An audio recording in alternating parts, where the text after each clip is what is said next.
Salut, salut. Donc, après avoir fait les cils, nous allons faire les sourcils. Pour cela, je vais décocher ceci. J'ai créé 3 courbes pour me... Bon, j'aurais pu en créer que 2, quoi, en fait. Pour m'orienter par rapport à la forme que je veux. Donc, en fait, il suffit simplement de sélectionner ce mesh-ci, de faire un make live. Voilà. Maintenant, bah, j'ai mes courbes. Je peux les modifier si je veux. Ça va suivre le mesh. Voilà. Histoire de faire quelque chose d'un peu plus... un peu moins uniforme. Donc après, le principe, ça va être quoi? Ça va être de créer des courbes qui vont donner la forme des sourcils. Clac, clac, clac, clac, clac. Et de les modifier, en fait, pour avoir quelque chose de correct. Donc ce que je vais faire, c'est que je vais laisser ceci dans un calque. Donc je vais aller dans Create EP Curve Tool. Et je vais m'amuser, en fait, à... Vous voyez, comme ça, avec la touche G. Voilà, je fais vite, hein, c'est juste pour vous montrer le principe.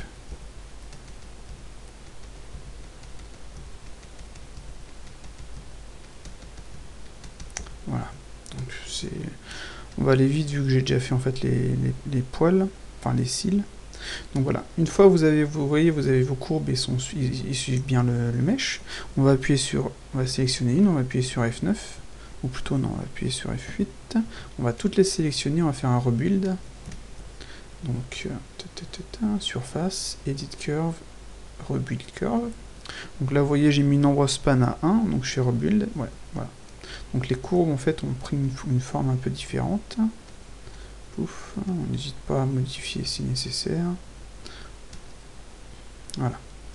Donc ensuite, ce qu'on va faire, c'est qu'on va décocher le make live et on va simplement s'amuser à donner la forme à nos poils. Hop là, je vais le remettre dans son groupe. Voilà, donc avec la touche F9, ça va aller plus vite.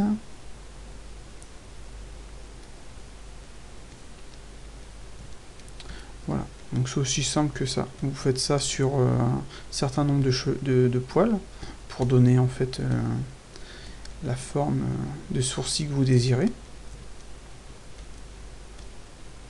Vous voyez? Comme ça, voilà. Donc une fois qu'on est satisfait, c'est-à-dire ça je vais supprimer, je vais rafficher celle que j'ai déjà fait. Ouf. Voilà. Ça je vais cacher. Voilà. Donc là j'ai, vous voyez, mes courbes que j'ai placées correctement pour avoir mes sourcils. Donc ça m'a pas pris trop de temps, hein, ça a été relativement rapide. Donc une fois qu'on a fait ceci, il suffit maintenant de faire comme pour les cils. Donc on va dans dynamique, on va faire R, assign new system R, voilà. On va aller sélectionner notre R system qui est ici. Et on va faire R, assign pentfh bush to R, voilà. Donc on va décocher ceci, ce sera plus facile, et on va mettre useful, voilà. Donc là vous voyez, on a nos courbes. Un truc que j'ai vu, c'est que si jamais on a des courbes inversées dans le mauvais sens, on peut les modifier par la suite sans problème. Donc là vous voyez, si on laisse comme ça, on a quelque chose de sympathique déjà. Et on va jouer en fait avec le thinning, avec le clam with, ouais, pouf. Voilà. Et avec le nombre de poils, quoi. Donc si on le veut bien poilu, on va décocher, enfin désafficher les courbes. Si on le veut bien poilu, vous voyez, on a ça. Puis vous avez vu, c'est relativement sympathique directement, quoi.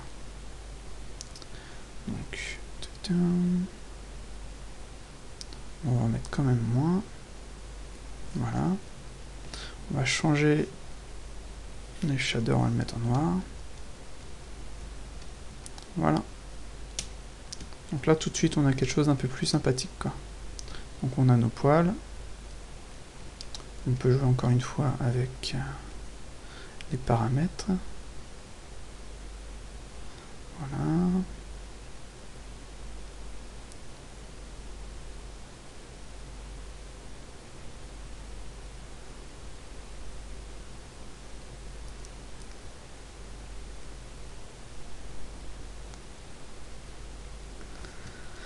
Voilà, voilà.